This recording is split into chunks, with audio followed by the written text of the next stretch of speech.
దర్శించుకున్నారు. పవన్ కళ్యాణ్ జిందాబాద్, జనసేన జిందాబాద్ అంటూ పెద్ద ఎత్తున నినాదాలు చేశారు. అభిమానులను, జనసేన నేతలను భారీ సంఖ్యలో రావడంతో పోలీసులకు కూడా కొంత వారిని కట్టడి చేయడం ఇబ్బందిగా మారింది.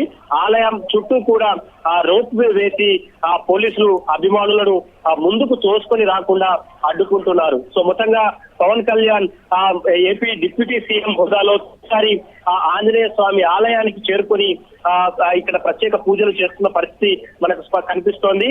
సో ముఖ్యంగా పవన్ కళ్యాణ్ ఆంజనేయ స్వామిని అత్యంత ఎక్కువగా నమ్ముతూ వస్తున్నారు.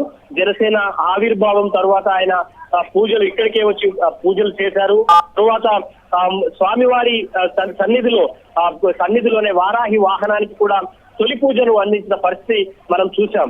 సో ప్రస్తుతం ఆంధ్రప్రదేశ్ రాష్ట్ర రాజకీయాల్లో కూటమి భారీ విజయం సాధించింది. సో విజయం తర్వాత ఆంజనేయ స్వామిని మరోసారి పవన్ కళ్యాణ్ ఇక్కడికి వచ్చి దర్శించుకుంటున్నారు.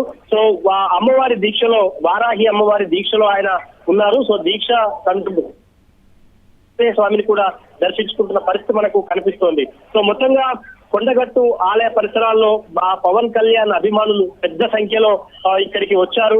సో ఆయన ఆలయం లోపలికి వెళ్ళారు. ఆలయం లోపలికి వెళ్తున్న సందర్భంగా గంటల తరబడి పవన్ కళ్యాణ్ చూసేందుకు ఇక్కడికి జనసేన కార్యకర్తలు, అభిమానులు వచ్చి పవన్ కళ్యాణ్ చూశారు. సో ప్రస్తుతం అయితే చాలా తక్కువ కాన్వాయ్ లో కొండగట్టు ఆంజనేయ స్వామి ఆలయం పైకి చేరుకొని కేవలం రెండు వాహనాల్లో మాత్రమే ఆయన పైకి వచ్చి సో స్వామివారిని అయితే దర్శించుకున్న పరిస్థితి కనిపిస్తోంది నవీన్. సో ఇంటి ఇలవేల్పుగా భావిస్తున్నారు. ఆంజనేయ స్వామి అత్యంత పవర్ఫుల్. సో అందుకే స్వామివారిని దర్శించుకుంటారని ఇప్పటికే ముందుగా అభిమానులు కూడా భావించారు. అయితే జూలైలో కానీ ఆగస్టులో కానీ వస్తారేమో అనుకున్నారు. కానీ కేవలం ఇదే నెలలో కూటమి విజయం తర్వాత ఇదే నెలలో ఆయన మంత్రిగా